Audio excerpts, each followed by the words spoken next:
the Market Musings podcast with Fairbairn and Russell.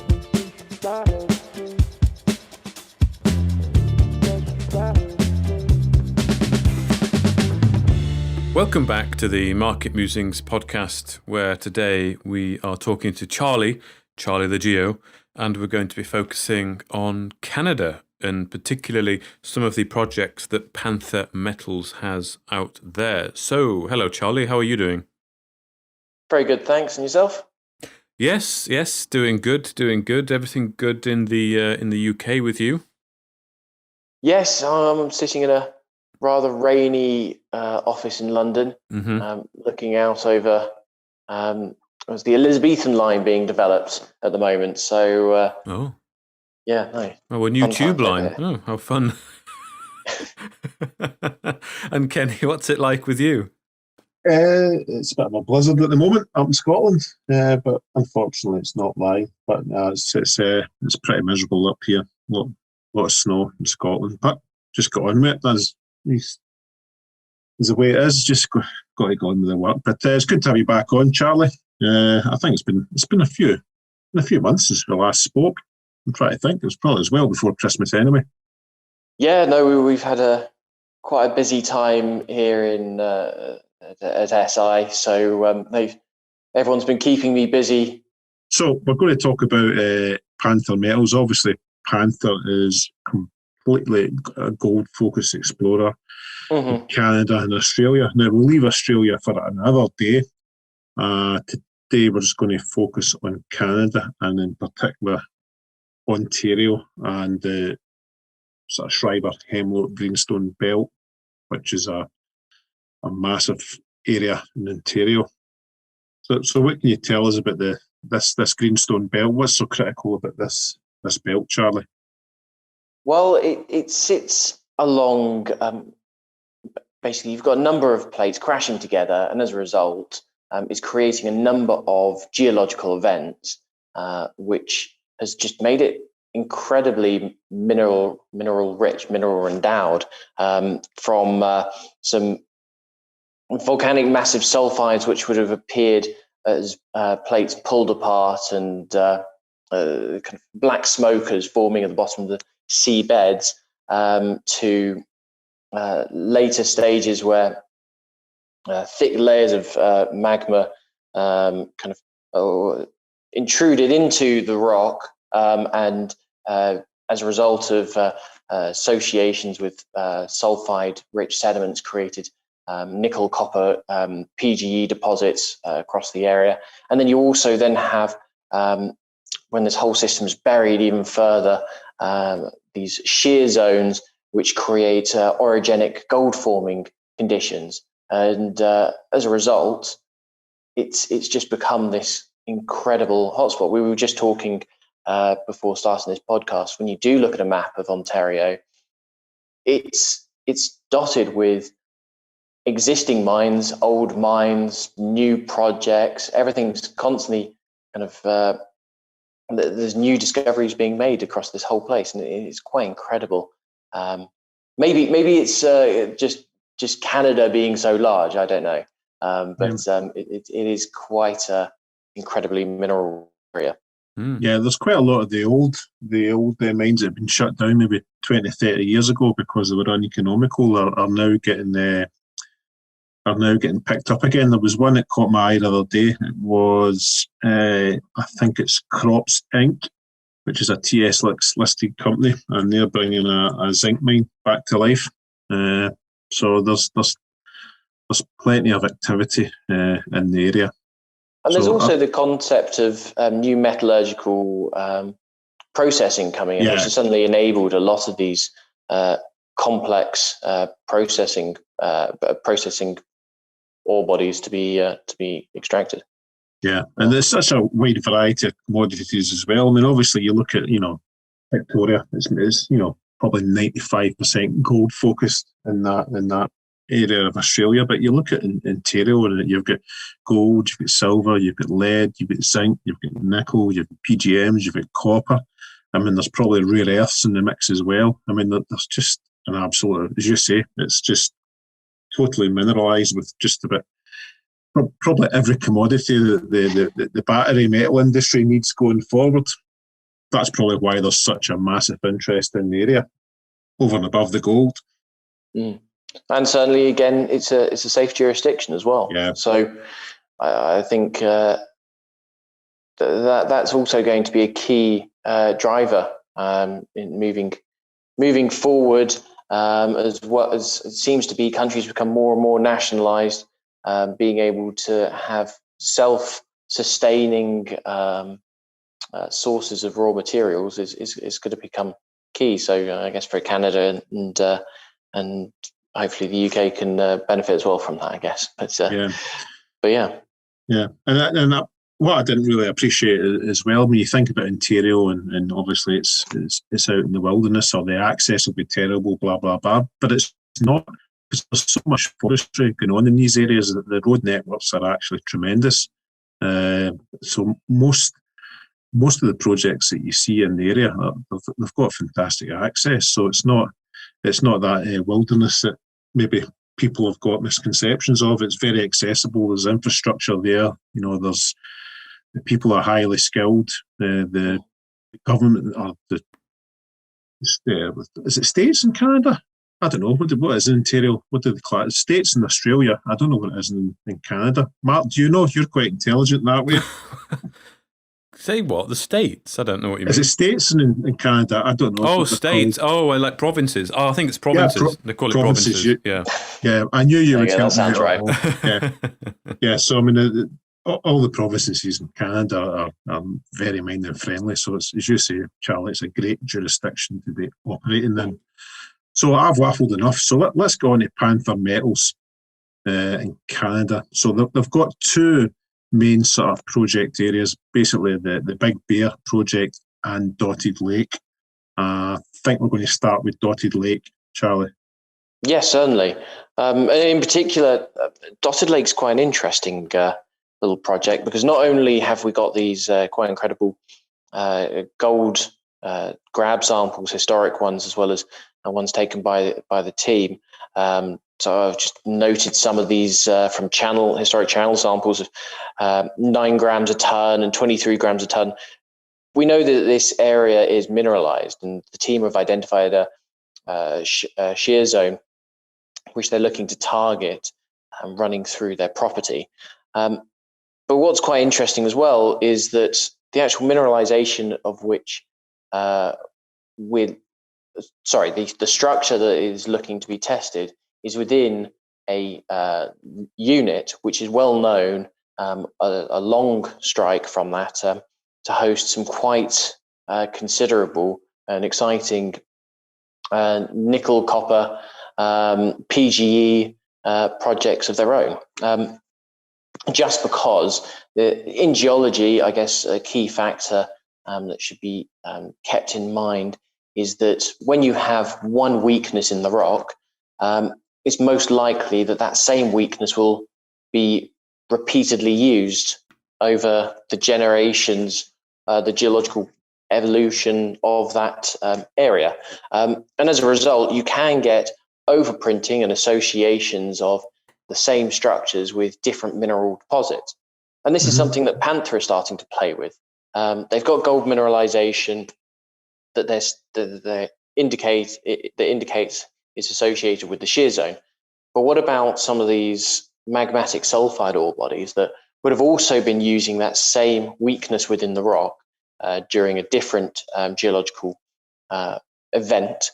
And that's something I think the team are looking at in a little bit more detail, because they are within this mafic, ultramafic unit, and that's the same form of rock forming types that these magmatic systems form. So I guess I can quote a couple of other companies who are looking at the similar style of mineralization. Power Metals down in Botswana at their Malopo farm, and also in Botswana you have Kavango Resources at their Kalahari Suture Zone. Similar geological structures here, where they've had a major fault which has allowed magmatic or very basic magma to rise up And as it rises, it interacts with the sulfides within the host rock. And as a result, these sulfides basically create flocculants within the magma as it rises, and it basically takes all of the metals that we have that are of interest to us: copper, as I said, nickel, and the platinum elements. They form into these globules, which are dense, and they settle at the bottom of whatever structure they can find to support them as lava's flowing through. Because remember, this is a dynamic system, and this dynamic system where lava's coming up, interacting and precipitating these elements all at the same time. This is constantly kind of a flow of material coming through, and eventually that cools, settles, and creates these ultramafic units. And within them, at depth, within certain little flowing, if you imagine these rivers flowing through these kind of meanders, they've precipitated in these little catchment zones and these pockets of sulfides. And that's another possibility that Panther could have at this place. Yeah, and since acquiring this, it's quite large. I think it's about 40 square kilometres, which is quite chunky. Because what I've noticed in the interior is they don't tend to. It's not like Australia where somebody goes and picks up like a 400 or 500 square kilometre exploration license. They tend to pick smaller packages here and then sort of build on them over time. I think that's what Panther's done as well, because this started off as quite a small footprint, and then I think it tripled in size with some other acquisitions. So Panther's been pretty smart, and what was fractured before, they've now put it into one package, and they have flown some surveys over this area already, haven't they? We've got some airborne magnetic and electromagnetic surveys that have gone over there, which I think they've indicating. I can actually use a long strike to them. There's quite a good target that has been intercepted. Actually, talking specifically about these magmatic ore bodies, would be Palladium 1's. I don't know if I'm pronouncing this right, the Tycho Project. And that was actually, so it had some historic drilling done in that area, but they used a EM survey over there. And from that, they've made some quite fantastic, discovery of some quite significant grades. So they were initially following up on a it's just over 4 meters at 1.09% nickel, 0.77% copper, and platinum of 0.42, the same actually with palladium. So that was a great target to initially go after. EM survey was done to show this quite interesting looking target, and since then they've gone in, done some drilling late 2020, and we've recently seen the drill results coming out. It's actually something Darren pointed out to me, was actually how fantastic these results are. So we've got 6.1% nickel equivalent over 7.5 meters, and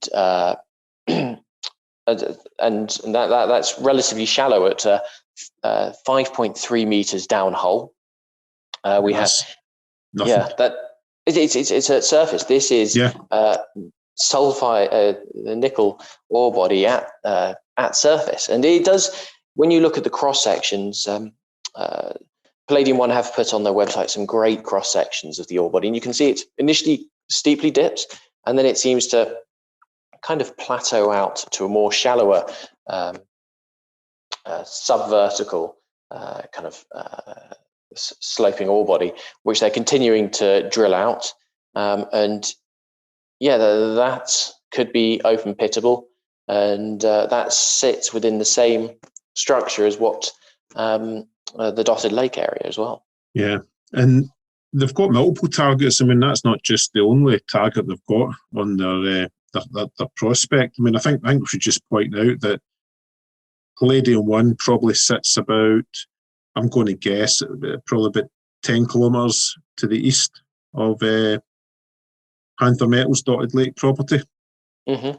I might stand corrected. Dan will probably message me and say, you got that wrong, Russell. You need to do your research better. But I think it's about 10 kilometres east. And as you say, they've drilled Tycho, but they've also got about 3 other prospects that are drill ready within their footprint as well. So there's a huge amount of activity from Palladium-1, and they actually raised, I think they intended to raise $12.5 million when it was completely oversubscribed, and it was they ended up with 15 million Canadian they've raised, and I think a good portion of that has been assigned to this footprint, 10 kilometres east of Panther. So I think pretty much in 2021 they're going to be drilling the hell out of this footprint. And I'm led to believe as well, I mean, even though it's the middle of the winter, it's actually better to drill in the middle of the winter than it is during the summer in Ontario. So I imagine they're going to be pretty active over the next 3, 4, 5 months. I think that's the way you do your on-the-ground exploration during the summer and you drill it in the winter, Charlie. Is that the... That is what I've heard. I've not actually worked in Canada myself, but no, I think ground conditions are meant to be much more favourable, just because you can get onto sites which would have originally been more swampy.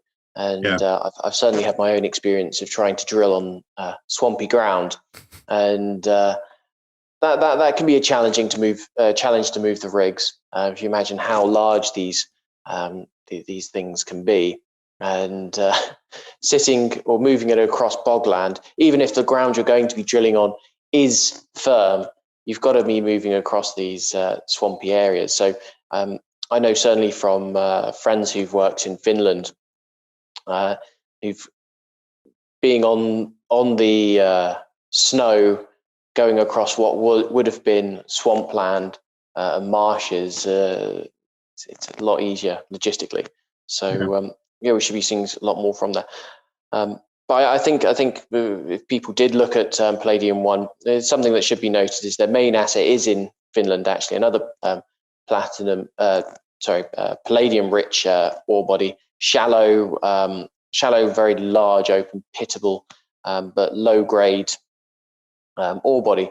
Looks fantastic, but I think that's been that now that they've seen these new drill results, I'm sure there's going to be a lot more excitement, because these high-grade drill results, they only came out at the beginning of January.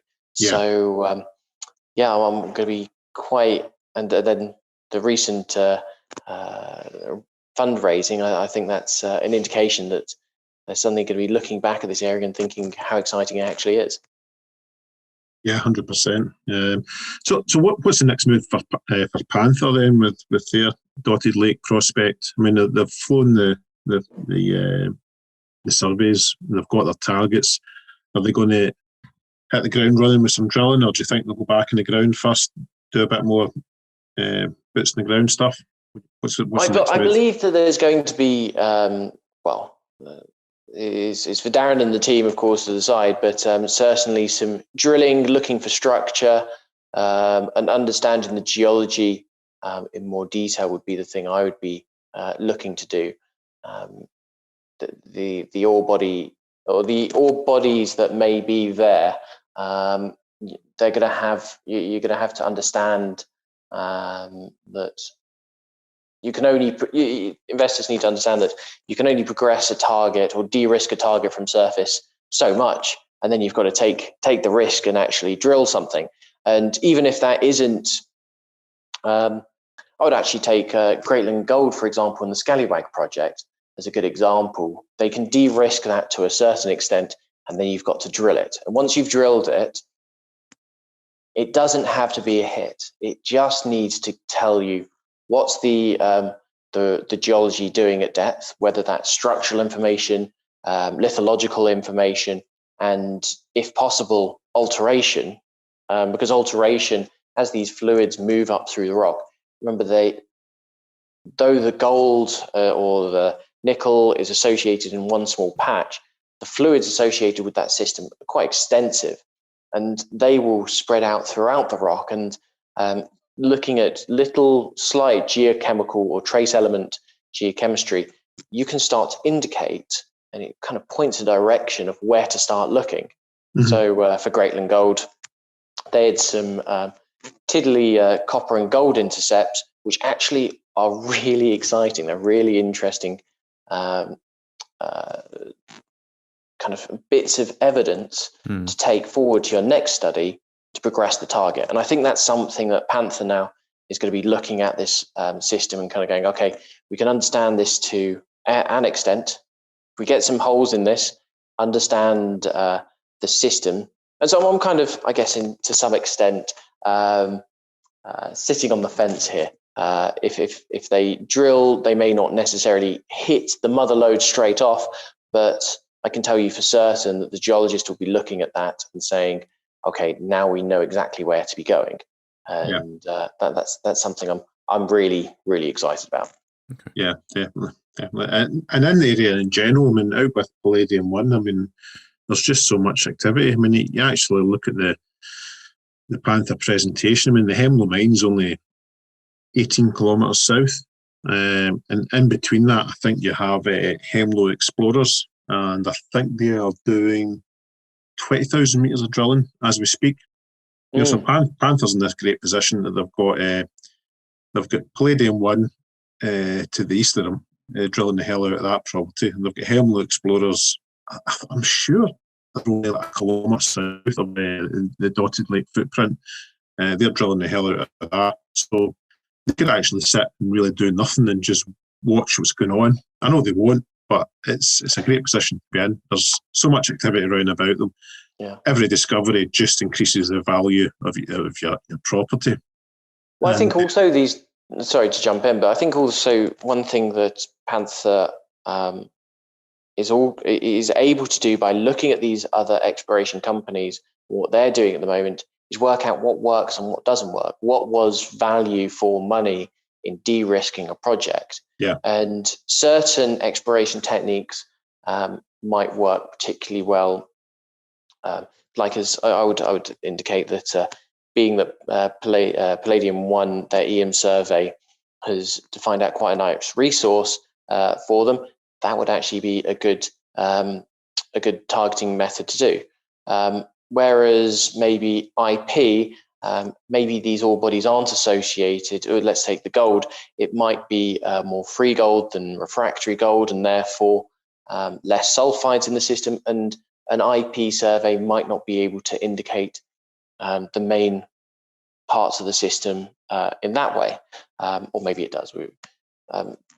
I generally quite like IP surveys for these sorts of things, so they're more localized studies. But anyway, I'm trying to indicate that some things have got more value than others, and having lots of explorers going on, producing new exploration models, and Panther being able to, because we're not talking about these projects which are close by just because of neurology. They're good analogies for what Panther could be sitting on as well.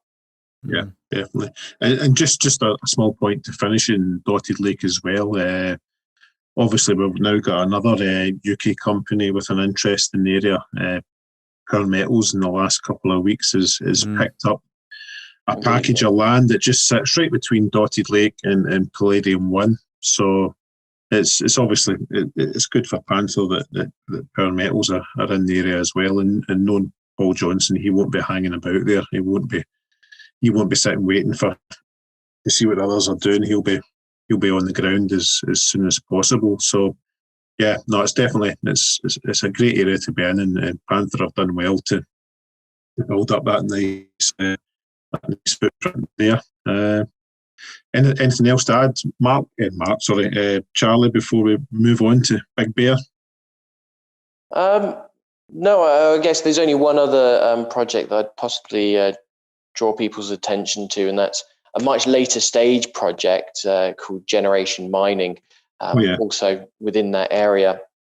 They've got PEA out from last year. They're doing a feasibility study, which will be coming out sometime this year. And that again, a good analogy of what these ore bodies could be. So that's one of the largest palladium projects actually in open pit palladium projects in Canada. And again, it's a great way to see, okay, what economics worked there. And just to throw out what they have produced. So they own 80% of this project, 8.67 million tons of palladium equivalent ounces. This is in the measured and indicated category, and that's given them IRR of 35%, an NPV of 1.18 billion Canadian dollars. So it looks like a very exciting project, and they're still looking at more extensions to that ore body. And I think it just is a great way of showing there are some actual proper elephants in the area for the nickel space, not just the absolute monster that Hemlo is. Yeah. And maybe I should just finish off by saying as well is that Panther have 100% of the dotted lake. It's not owned by anyone else. So brilliant. Mark, are you all right there? I appreciate me and Charlie have just been talking away. I'm all right. Yeah, I'm good. I'm just listening. Yeah. Yeah, good. Right, moving on to the Big Bear project. Now, this was actually Panther's first acquisition, I believe, in the whole company. I'm trying to think. And since then, they've added to the footprint several times, and they've now got this sort of rather large, I think it's about 50 square kilometres. It's bigger than Dotted Lake, but they've got this contiguous block of 51 square kilometres, and it's just sitting in a perfect location. I mean, directly south, and I'm going to say I think it is adjacent. I've not looked at the MLAS system for a while, but I think directly south is the Ready Set Gold, which is I can't remember the name of the previous company, but Ready Set Gold are a new TSX company, and they've taken over the North Shore Gold Project, and I believe it's got an NI 43101 of circa 1 million ounces. But I think you know bit more about Ready Set Gold than I do, Charlie. It's a fantastic project that they've got over there. It's got two zones, shear zones. The Afric zone, which has been drilled out quite extensively over the past few years, and more recently discovered, Guinea zone, I think it's pronounced, but which has also been drilled. Currently, they're looking at actual connections between these two major fault zones, and actually, that's something that's again worthwhile having a look at. Is some of the nuggets that have come out from the drilling there, and some of the grab samples. Actually, fantastic kind of nuggets, which kind of I don't know how to describe them, but it's very beautiful looking pieces there. But great ore body. It's I don't know quite much more to say about it apart from they're drilling it out, developing out, and they've got plenty of money to drill it. So again, it's almost like a Dotted Lake situation. So Big Bear's sitting right next door. These guys are drilling it out. And just going back to Big Bear, I mean, I'm just refreshing my memory of some of the historical data that they've got for this Big Bear project is tremendous. I mean, they've got some tremendous rock chip samples, and I was actually trying to find it. I think it's called from memory, and I'm just doing this from memory, so don't take this as gospel. There's a Little Bear mine on the prospect, and I am sure that they done a bulk sample back in the 1930s, and it was something ridiculous like 1,300 grams per ton that they were getting gold. I mean, it's off the scale. I've never heard anything like that before in my life. Oh, I can remember what like you said, off memory, but yes, it was something around those grades, and you can just see that these things can be very I reckon that was a relatively narrow vein system, but extremely high grade, and you find these zones where kind of kinks and within the fault structure create concentrations of these gold, and they become just these very extremely high grade zones within there. Actually, I was as an example of how high grade these systems can be. I guess another project in the region would be the Pure Gold's assets just to the northwest of them. It's maybe some distance away, but still within the Ontario area. And within them, they have a particular zone. I'm going to try and remember what it's called. I do apologise. I'm scratching through my notes as I was talking to the team just the other day. But this particular zone could hold within it over 1 million ounces on its own, having intercepted grades as high as 300 grams a ton in these drill intercepts. So you suddenly realise when you've got something as high grade as 300 grams a ton within a very small area, well, that can become 1 million ounces because it is so high grade. Yeah. And that's something, again, that you need to be aware of when you're looking at these projects, is that though there may be low grade intercepts initially, you are still looking at a very polka dot looking ore body. It isn't one big slab of meat. It's lots of it's lots of speckled high grade zones within there, and I think that's potentially what the Little Bear project had found. It was an area which had been historically mined, and it's one of these little pockets. Now, just because they've found one pocket and there's one little pocket, probably indicates that actually along strike or potentially off a parallel structure, you're also going to find the similar sorts of ore bodies, because the same sorts of fluids and the same mechanisms are occurring for that mineralization. Yeah, and actually the fluid geophysics in 2020 across the whole footprint, and I mean, I remember when the RNS came out, and it caught my eye. So there was a total of 253 geophysical anomalies have been identified, with 39 designated for priority investigation. So they've got their work cut out for this year. They've got plenty to be going with. It should be really interesting to see what they do in the next 6 to 9 months. I mean, they've got so many targets here. It's a fantastic position. You've got your own property that's, the survey's thrown up all these targets, and you've got people round about that have got a resource and are drilling the hell out of it. So it's two great projects they've got in a great area. And the good thing with Panther is they've acquired these really cheaply. There's not been like millions and millions spent in acquiring these prospects. No, I think the future's rosy for Panther and Ontario, definitely. They're in a good area, aren't they, generally? Yeah.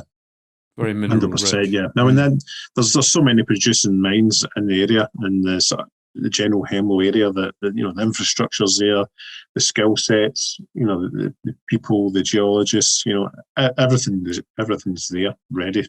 So, yeah. Dan and the team have done a good job sort of quietly assembling this. I mean, they didn't rush in and just grab everything that was available. They started with Big Bear. They picked up a small footprint, and then they've built on it, and they've built this, this contiguous block, and then they've done the same with Dotted Lake. They got the initial footprint, and then they picked up a much larger area. So, yeah, looks really interesting. And all I can say is I'm quite glad we never talked about Australia as well, because we've been talking for 45 minutes already. So it would have been a hell of a long podcast if we had to talk about Australia as well. No, we can leave that to another one, I think. Focus on Canada. It's not an area where we've really spoken about before, is it? But as you say, I mean, there's a lot going on, and with Power Metals also taking licenses basically just next to Panther, and of course the companies you mentioned there in the area. It's definitely interesting stuff going on there. But Charlie, I wonder, maybe just to summarise, perhaps you sort of mentioned it before, but could you summarise in a few words what you'd be looking out for, or why, as a geologist? I know you don't work for Panther, but let's say you did. Let's say you were given the opportunity to go out on site. What would be exciting you, and what would you be looking out for? Well, initially, we'll be really attracting or making it. The thing that is exciting me about this region is the number of early stage explorers that are moving back into the area, and they're not just any old explorers. When you go onto some of these the websites and the webinars and look at who's actually exploring, the geologists behind them, they've all got very good credentials, and that's a good starting point. Looking for explorers, where are they exploring? That's very good. The next one is, of course, what are they doing? And a lot of them are doing the same thing Panther are doing. They're de-risking as far as they can at surface, and then they're looking to doing some drill holes at depth. And Panther have got the opportunity to look for two systems simultaneously, which is quite incredible. And so that'll be the next point. And maybe noting that, of course, these magmatic sulfides won't be necessarily as obvious at surface as the gold, being that we have got some very exciting grab and channel samples at surface. They're very good indicators of gold being mineralizing in the area. But let's see what these systems are underground. Let's see how extensive they are and the alteration features that any drilling campaign pulls up finds. I guess the last thing I'd probably say is that monster deposits, because of their size, they're very difficult. They find it very hard to hide. So once we've got some geochemistry in there, then we will certainly be able to see whether or not we've got something within that area quite quickly. I think certainly for the gold system, maybe it'll be a little harder for the magmatic system, but I'm very excited, and I'll be following what the Panther do closely in the future. Okay. Well, as I'm sure we will be, and Panther shareholders. So thank you, Charlie, for that. It's always great to have you on and get your insights. And I'm sure we'll be speaking again soon on other projects, but of course Panther as well. We can come back to Panther as more exploration is carried out there. But yeah, fantastic. Thank you very much for now. Yep. All right, thank you. Yeah. I think, Mark, we should get down on pretty quickly after doing this podcast, because obviously it's going to refresh my memory going through, what Panther have in the area. So it'd be good to get him on and say, look, we've done this podcast with Charlie, blah blah blah. What's the roadmap like for the first 6 months, and we can get it straight from the horse's mouth. Sure.